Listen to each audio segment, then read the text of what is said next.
Hi అండి. జానకిని చంపేసింది నువ్వే. ఎందుకంటే జానకి చనిపోయిన ప్లేసులో 100 అడుగుల దూరంలో నీ కాలి చెప్పులు, నువ్వు చంపేసినట్టు ప్రూఫ్స్ అన్నీ ఉన్నాయి. కాబట్టి నేను అరెస్ట్ చేస్తున్నామని చెప్పేసి బాబీని సన్ని అరెస్ట్ అయ్యేటట్టుగా చేస్తాడు కదా. స్వరమ్మ, ఈ బాబీ అలా చేయడు, నా బాబీ అలాంటి వాడు కాదు అనేసి అనకుండా ఏంటి బాబీ ఇలా చేసావు అనేసేపాటికి బాబీ గుండె పగిలిపోయినంత పని అయిపోతుందన్నమాట. ఇదేంటి, అమ్మ కూడా నన్నే అనుమానిస్తుందా? నేనైనా జానకిని ఎందుకు చంపుతాను? జానకిని చంపాల్సిన పని నాకేముంది అని చెప్పేసి బాబీ మైండ్ అంతా పాపం అలా అలా చెక్కలు తిరుగుతూ ఉంటే ఇంకేముంది, సన్ని అరెస్ట్ చేసేస్తాడు. మొత్తానికి పోలీస్ స్టేషన్లో పెట్టేస్తాడు. ఆ విషయం తెలవనటువంటి అష్టలక్ష్మి అన్న ఎక్కడికి వెళ్ళాడో ఏంటో ఇంకా రాలేదు అని చెప్పేసి అలాగే ఆలోచిస్తూ హాస్పిటల్లో కూర్చొని ఉంటుందన్నమాట. అప్పుడే డాష్ వస్తాడు. డాష్ని చూసిన వెంటనే అష్టలక్ష్మి, డాషు నువ్వు వచ్చావేంటి, అన్న రాలేదేంటి, అన్న ఎక్కడా అని చెప్పేసి కంగారుగా అడుగుతూ ఉంటుంది. కానీ తను అడుగుతున్న మాటలకి పాపము డాష్ ఏమి మాట్లాడకుండా ఏడుస్తూ ఉంటే అప్పుడే అష్టలక్ష్మి అంటుంది, నిన్నే అడిగేది, అన్నేడి అనేసి అంటూ ఉంటే నువ్వు ఏడుస్తావేంటి అని చెప్పేసి అష్టలక్ష్మి కూడా కొంచెం మెత్తబడిపోతూ ఉంటుంది. అప్పుడే చెప్తాడనమాట డాష్, ఇంకెక్కడ అన్న అష్టలక్ష్మి, ఇంకా డీసీపీ సందీప్ సార్ కావాలని మోసం చేసి లేనిపోని నిందలన్నీ వేసి మన శివుణ్ణి అరెస్ట్ చేసి తీసుకువెళ్ళిపోయారు అష్టలక్ష్మి అనేసి చెప్పగానే, ఓ దేవుడా, జానకి చనిపోయిందని ఓ పక్క మేము బాధపడుతూ ఉంటే ఈలోపే మా అన్నయ్య జానకిని చంపాడు అని చెప్పేసి ఇలా అరెస్ట్ అయ్యేటట్టు చేసావేంటయ్యా? ఇప్పుడు నేను మా అమ్మకి ఈ విషయం ఎలా చెప్పాలి? జానకి చనిపోయిందని చెప్పాలా, లేదంటే జానకిని చంపింది శివానే అని చెప్పేసి అనుమానించి ఇలా అరెస్ట్ చేశారని చెప్పాలా? ఏం చెప్పాలి? ఏదైనా కానీ విషయం అయితే చెప్పాలి కదా. కాబట్టి పద అష్టలక్ష్మి, మన ఇద్దరం వెళ్ళి ఇంకా జాగ్రత్తగా చెప్తాము అని చెప్పేసి ఇంకా ఇద్దరు లేచి వెళ్ళబోతూ ఉంటారు. డాషు అష్టలక్ష్మి సత్యమ్మకి ఆ విషయం చెప్పడం కోసం. అలా వెళ్ళబోతూ ఉంటే, వెళ్ళమాకండి దాసు, ఆగండి అనేసి హాసిని గట్టిగా పిలుస్తుందన్నమాట. ఇంకా వెంటనే అష్టలక్ష్మి దాసు ఇద్దరు అంటారు, ఎందుకు డాక్టర్ అమ్మ, సత్యమ్మకి ఈ విషయం ఎప్పటికైనా తెలవాల్సిందే కదా, కాబట్టి వెళ్ళి చెప్తాము అనేసి దాసు అంటూ ఉంటే, జానకి కనపడట్లేదని చెప్పేసి ఆలోచించే సత్యమ్మ హాస్పిటల్ పాలైంది తన ప్రాణాల మీదకి తీసుకొచ్చుకొని. ఇప్పుడు అలాంటిది జానకి చనిపోయిందని చెప్పి ఆ విషయం చెప్పి ఆ జానకిని చంపింది శివాని అనేసి ఆ డీసీపీ నిందలు వేసి అరెస్ట్ చేశాడు మన శివాని అన్న విషయం తెలిస్తే ఇంకా సత్యమ్మ ప్రాణాలతోటి బతుకుతుందా? ఒక్కసారి ఆలోచించండి. ఎప్పుడు చెప్పాలి, ఎలా చెప్పాలి, అదంతా కూడా మనం ఆలోచించుకొని చెప్దాము. ఈలోపే మన శివ బయటికి ఎలా రావాలో ఆలోచించి శివాని బయటికి తీసుకొచ్చేటట్టుగా చేద్దాం. ఎందుకంటే ఆ లాయర్ గంగాధరం ఉన్నారు కదా, అతను మంచి అతను ఎలాగైనా సరే మన శివ ఈ తప్పు చేయలేదు అనేసి బయటికి తీసుకురావడానికి ఆయన ప్రయత్నాలు ఆయన చేస్తున్నాడు. కాబట్టి మనందరం కూడా ఆ సార్కి హెల్ప్ చేసి మన శివాని దక్కించుకోవాలి అని చెప్పేసి అనగానే అష్టలక్ష్మి గబగబా వచ్చి, డాక్టర్ అమ్మ, మా అన్న బయటకు వస్తాడా, మా అన్నకి ఏం కాదు కదా అని చెప్పేసి బోర్న ఏడుస్తూ ఉంటుంది. శివకి ఏమీ కాదు అష్టలక్ష్మి, నువ్వు ధైర్యంగా ఉండు అని చెప్పేసి అష్టలక్ష్మిని దగ్గరికి తీసుకొని ఓదారుస్తూ ఉంటుంది హాసిని. ఎక్కడ ఇలా జరుగుతూ ఉంటే మొత్తానికి సన్నీ వచ్చేపాటికి సేతులక్ష్మిని శివుణ్ణి పిలిచి మీటింగ్ అరేంజ్ చేస్తాడనమాట. ఇంకా జరిగిన విషయాలన్నీ తలుచుకొని చాలా హ్యాపీగా ఫీల్ అయిపోతూ ఉంటాడు. నిజంగా సేతులక్ష్మి, మీరు నాకు చాలా హెల్ప్ చేశారు, మీరు కానీ హెల్ప్ చేయకపోతే ఇవన్నీ కూడా అయ్యేది కాదు. జానకి చనిపోవటం నిజంగా మంచే జరిగింది. ఎందుకంటే ఇంకా హాసినికి ఇంకా అడ్డు పొద్దు ఏమీ ఉండదు మీ ఇద్దరం పెళ్లి చేసుకోవటం కోసం. ఎందుకంటే జానకిని చంపింది ఈ బాబీ గాడే అని చెప్పేసి అరెస్ట్ చేసి పొక్కలో వేసేవాడు. ఇంకా బయటికి రాకుండా చూసుకునే పని నాది కదా. ఇంకా ఆ తర్వాత హాసినికి నాకు పెళ్ళి, ఇదంతా అవటానికి కారణం మీరే, కాబట్టి ఇదిగో తీసుకోండి అనేసి సన్ని జోబీల్లోంచి 2 కట్టలు తీసి ఒకటి శివుడికి ఒకటికి సేతులక్ష్మికి ఇస్తారనమాట. ఇంకా సేతులక్ష్మి చాలా సంతోషపడిపోతూ thank you so much sir అని చెప్పేసి ఆ డబ్బులు చూసుకొని కళ్ళకద్దుకొని తెగ మురిసిపోతూ ఉంటుంది. అప్పుడే సన్నీ అడుగుతాడు, అవును సేతులక్ష్మి, నువ్వు ఆ బాబీ గారితో ఫోన్లో మాట్లాడావు కదా, ఆ ఫోను అది ఆ పిన్ను ఏం చేసావు అనేసి అనగానే ఆ సేతులక్ష్మి చెప్తుంది, ఫోన్ ఎరగదీసేసాను, అలాగే ఆ సిమ్ కూడా ఎరగదీసి పడేశాను సారు అనేసి చెప్పగానే, సభాష్ సేతులక్ష్మి, నిజంగా నువ్వు చాలా గ్రేట్, ఇంత ప్లానెడ్గా ఆలోచించావు కదా, నువ్వు చాలా గ్రేట్ అని చెప్పేసి తెగ మెచ్చుకుంటూ ఉంటాడు ఆ సేతులక్ష్మిని. అప్పుడే సన్నీ అంటూ ఉంటాడు. ఇంకా 5 వరకు అయ్యింది, చాలు, ఇంకా మీరు ఇక్కడ ఎవరికి కనపడకుండా వెళ్ళిపోండి, ఎందుకంటే మీరు కనపడ్డారంటే మళ్ళీ తలనొప్పి అవుతుంది, ఎప్పుడు రావాలి ఎక్కడికి రావాలి అని చెప్పి నేను చెప్తా, కాబట్టి ముందు మీరు ఈ ఊరు వదిలిపెట్టి వెళ్ళిపోండి అనేసి సన్నీ సేతులక్ష్మికి శివుడికి చెప్తారు. అప్పుడు శివుడు అంటూ ఉంటాడు, సార్ నాకు ఎప్పుడన్నా అవసరమైతే ఏదైనా విషయంలో నాకు హెల్ప్ చేస్తారా సార్ అనేసి అనగానే, నీకు చేయకపోతే ఎవరికి చేస్తాను, కాబట్టి ఇక్కడి నుంచి ముందు మీరు వెళ్ళిపోండి అనేసి ఇంకా అక్కడి నుంచి పంపించబోతూ, అవును ఇంకా ఈ విషయాలు ఏం బయటికి రాకుండా మీరు ఎక్కడ ఈ విషయాల గురించి మాట్లాడొద్దు అని చెప్పేసి ఒక్కసారి జరిగిందాన్ని ముగ్గురు కలిసి అలాగా ఇంకా ఒక్కసారి గుర్తు తెచ్చుకుంటూ ఉంటారు. బాబీ హాసిని ఇద్దరు మాట్లాడుకుంటూ ఉంటే ఇంకా ప్లాన్ ప్రకారం ఈ సేతులక్ష్మి శివుడు సన్నీ ముగ్గురు ప్లాన్ వేస్తారు కదా, బాబీని ఒక ప్లేస్కి తీసుకురావాలి అని చెప్పేసి ఇంకా అందుకే సేతులక్ష్మి చేత ఫోన్ చేపిస్తారనమాట. సార్ ఒక అమ్మాయి ఏడుస్తూ ఇటు పరిగెత్తుతుంది, తన వెనకాల ఎవరో రౌడీలు పరిగెత్తుతున్నారు, వెంటపడుతున్నారు, తను భయపడుతూ ఏడుస్తూ పరిగెత్తుకుంటూ వెళ్తుంది, మీరు త్వరగా రండి సార్, ఈ విషయము నేను అమ్మాయిని చూసాను కదా, అందుకని వాళ్ళు నా వెనకాల కూడా చంపాలని నన్ను కూడా ట్రై చేస్తున్నారు, త్వరగా రండి సార్, కాపాడండి సార్ అనేసి గట్టిగా అరిస్తూ ఫోన్ పెట్టేస్తుంది. ఎక్కడికి రావాలో అడ్రస్ కూడా చెప్తుంది అన్నమాట. పాప ఆ అడ్రస్కి బాబీ బయలుదేరి రాబోతూ ఉంటే అప్పటికి హాసిని అంటుంది, నేను వస్తాను అనగానే, వద్దొద్దు నువ్వు ఇక్కడే ఉండు, నేను వెళ్తాను అని చెప్పేసి ఒక్కడు వస్తాడు కదా, వచ్చి జానకి అనేసి ఆ ప్లేస్ మొత్తం కూడా వెతుకుతూ ఉంటే అక్కడ జానకి కనపడదు, ఎక్కడున్నావు జానకి అని చెప్పేసి పాపం ఏడ్చుకుంటూ వెతుకుతూనే ఉంటాడు. ఆ క్రమంలోనే చెప్పులు తెగిపోతాయి అన్నమాట.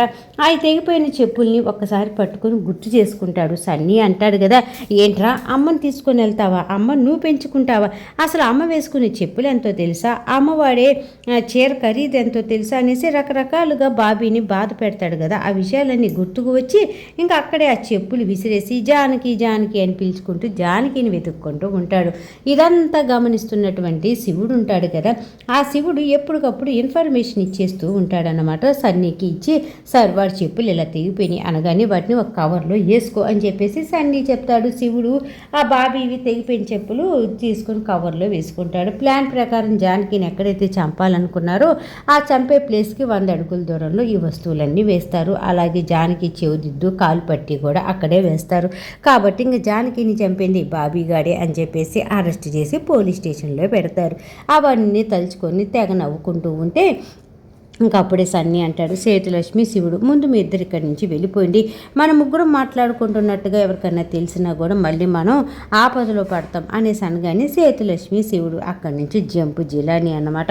ఇంకా సన్నీ మటుకు హాసిని నీకు నాకు త్వరలోనే పెళ్ళి అని చెప్పేసి గట్టిగా హాసిని వేట్స్ బాబు సన్నీ అనేసి అట్టనుకొని ఇట్టనుకొని తెగ నవ్వుకుంటూ ఉంటాడనమాట. ఇక్కడ ఇలా జరుగుతూ ఉంటుంది. మొత్తానికి వచ్చేసేపాటికి అప్పుడే హాసిని గబగబా పరిగెత్తు బాబీ దగ్గరికి వస్తుంది. పోలీస్ స్టేషన్ దగ్గరికి వచ్చి శివ అనేసి గట్టిగా పిలుస్తుంది. అక్కడే కూర్చొని బాధపడుతున్నటువంటి శివ ఇంకా హాసిని చూసి, ఏంటి కలరు, నా కోసం వచ్చావా, ఏంటి కలరు, ఎందుకు వచ్చావు కలరు ఈ టైంలో పోలీస్ స్టేషన్ కాడికి అనేసి అనగానే, నేను చూడకుండా నేను ఎలా ఉంటాను, నువ్వు ఈ తప్పు చేయలేదని నాకు తెలుసు, జానకిని కిడ్నాప్ విషయంలో, జానకిని చంపేసే విషయంలో అన్నిట్లో కూడా ఇంకా డీసీపీ హ్యాండ్ ఉందని కూడా మనకు తెలుసు, ఇదిగో నేను ఆ లాయర్ తోటి మాట్లాడుతున్నాను, ఎలాగైనా సరే నేను బెయిల్ మీద బయటకు తీసుకొని వస్తాను, నేనున్నాను బాబీ, నువ్వు అనవసరంగా ఆలోచించి మనసు పాడు చేసుకో మాకు, నేను నిన్ను కాపాడుకుంటాను, నిన్ను జాగ్రత్తగా నేను చూసుకుంటాను అని చెప్పేసి ఇంకా హాసిని బాబీతో మాట్లాడుతూ ఉంటుంది. అప్పుడే ఈ మాటలన్నీ విన్నటువంటి సన్నీ అక్కడికి వస్తాడు.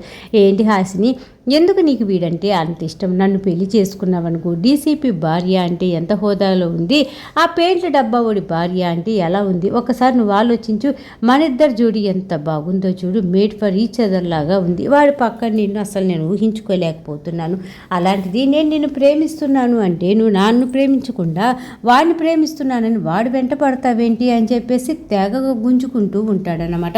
ఇంకా అప్పుడే హాసిని అంటుంది, ఏది ఏమైనా సరే నేననేది నేను పెళ్లి చేసుకోవటం అనేది జరగదు, అసలు నువ్వంటేనే నాకు ఇష్టం లేదు, నీలాంటి దుర్మార్గుడిని ఎవడైనా పెళ్లి చేసుకుంటారా, లేనిపోని నిందలన్నీ వేసి నా బాబీ పోలీస్ స్టేషన్లోకి వచ్చేటట్టుగా చేసావా అని చెప్పేసి హాసిని సన్నీతోటి కోపంగా మాట్లాడుతూ ఉంటుంది. సన్నీ కూడా హాసినిని బాబీని కోపంగా చూస్తూ ఉంటాడు. ఇక్కడ ఇలా జరుగుతూ ఉంటుంది కదా. ఇంకా స్వరమ్మ పాపం నా బిడ్డ అరెస్ట్ అయినప్పటి నుంచి ఒక్క ముద్ద అన్నమైనా తిన్నాడో తినలేదు, వాడిని కలవాలి, వాడితో మాట్లాడాలి అని చెప్పేసి ఇంకా గబగబా ఒక క్యారేజీ వండుకొని తీసుకొని వస్తూ ఉంటే ఈలోపే వస్తాడనమాట సన్నీ. వచ్చి ఎక్కడికమ్మా క్యారేజీ తీసుకొని అదిగో ఆ బాబీ గారి దగ్గరికి వెళ్తున్నావా అంటే వాడు తప్పు చేశాడు అని చెప్పేసి నేను అరెస్ట్ చేసి పోలీస్ స్టేషన్లో పెడితే నా కొడుకు ఏ తప్పు చేయలేదు, ఇంకా డీసీపీఏ కావాలని నా కొడుకుని అరెస్ట్ చేసి పోలీస్ స్టేషన్లో పెట్టాడు అనేసి అక్కడ అందరికీ నిరూపించడానికి వెళ్తున్నావా? అయినా కూడా ఒక హత్య చేసిన వాడికి భోజనం డీసీపీ సార్ వాళ్ళ అమ్మే భోజనం తీసుకువెళ్ళి పెడుతుంది అంటే జనాలందరూ ఏమనుకుంటారు, మీడియా వాళ్ళందరూ ఏమనుకుంటారు? ఒకసారి ఆలోచించమ్మా. అయినా కూడా ఈ కొడుకంటే నీకు ఎందుకు ఇష్టం ఉంటుందిలే, నేనేం నీ సొంత కొడుకుని కాదు కదా, ఆ బాబీగాడే కదా నీకు సొంత కొడుకు, అందుకే కదా వాడు తప్పు చేసి పోలీస్ స్టేషన్లో ఉన్నా వాడి కోసం క్యారేజీ తీసుకొని వెళ్తున్నావు అని చెప్పేసి స్వరమ్మని నానా రకాలుగా హింస పెడుతూ ఉంటాడు సన్నీ. ఇంకా స్వరమ్మ అన్ని మాటలు వింటూ కూడా నా కొడుకు నేను ఎలాగైనా కలవాలి, వాడు ఇప్పుడు కష్టాల్లో ఉన్నాడు, వాడిని కలిసి వాడికి నేను ధైర్యం చెప్పాలి, అన్నం తినిపించాలి అని చెప్పేసి స్వరమ్మ ముందుకు వెళ్తూ ఉంటే అంతేలమ్మా ఈ కొడుకు ఏమైపోయినా నీకు పర్వాలేదు కదా, వాడి పెళ్లి చేయడం కోసం నేను తాగే పాలల్లో మత్తు టాబ్లెట్లే కలిపిన దానివి, అలాంటిది వాడిని పోలీస్ స్టేషన్ నుంచి తీసుకురావాలంటే నన్ను ఏదైనా చేయడానికి నువ్వు రెడీగా ఉంటావు కదా, అంటే ఇప్పుడు డీసీపీ కంటే కూడా నీకు ఆ బాబీ గాడు ఎక్కువైపోయాడుగా, వెళ్ళమ్మా వెళ్ళు అనేసి అనగానే ఇంకా స్వరమ్మ మాటలన్నిటికీ బాధపడిపోతూ పాపం తీసుకువెళ్ళబోతున్నటువంటి క్యారేజీ తీసుకువెళ్ళకుండా ఇంట్లోకి అయితే వెళ్ళిపోతుందన్నమాట. ఇంకా అప్పుడే సన్నీ అంటూ ఉంటాడు, అమ్మ నువ్వు ఎలాగా బాబీ గారిని కలుస్తావో నేను చూస్తా, ఆ బాబీ గాడు నువ్వు కలవనీయకుండా చేసే బాధ్యత కూడా నాది అని చెప్పేసి సన్నీ తెగ నవ్వుకుంటూ ఉంటాడు. ఇంకా బాబీ దగ్గరికి పరిగెత్తుకుంటూ అష్టలక్ష్మి వస్తుంది. అన్నా అన్నా అనేసి పోలీస్ స్టేషన్ దగ్గరికి అష్టలక్ష్మి వస్తుంది కదా.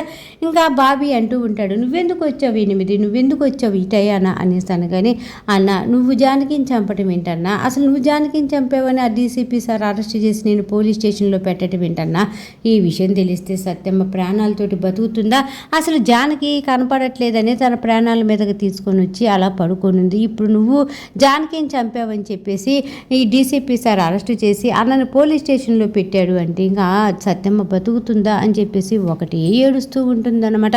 అప్పుడే బాబీ అంటాడు, అష్టలక్ష్మి నువ్వు ఏడవద్దు, నేనే తప్పు చేయలేదని నీకు తెలుసు కదా, నేనే తప్పు చేయలేదని పౌను సాక్ష్యాలతో నిరూపించుకోగలుగుతాను, నువ్వు ధైర్యంగా ఉండు, సత్యమ్మని జాగ్రత్తగా చూసుకో అనేసి బాబీ ధైర్యం చెప్తూ ఉంటాడు. అప్పుడే అక్కడికి వచ్చినటువంటి డాష్ అంటూ ఉంటాడు, అవునల్లుడు ఇంతకు నువ్వు అరెస్ట్ అయ్యి పోలీస్ స్టేషన్కి వచ్చి ఇంతసేపు అయింది కదా, మీ అమ్మ ఏమైనా నీ దగ్గరికి వచ్చిందా, మీ అమ్మ నిన్ను పలకరీయటానికి వచ్చిందా అనేసి అడుగుతూ ఉంటే రాలేదని తలూపుతాడనమాట.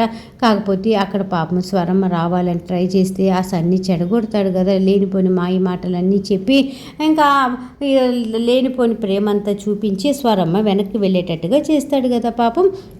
ఇంకా ఈ విషయం తెలవనటువంటి బాబీ డాష్ ఇద్దరు కూడా స్వరమ్మని కోప్పడుతూ ఉంటారు.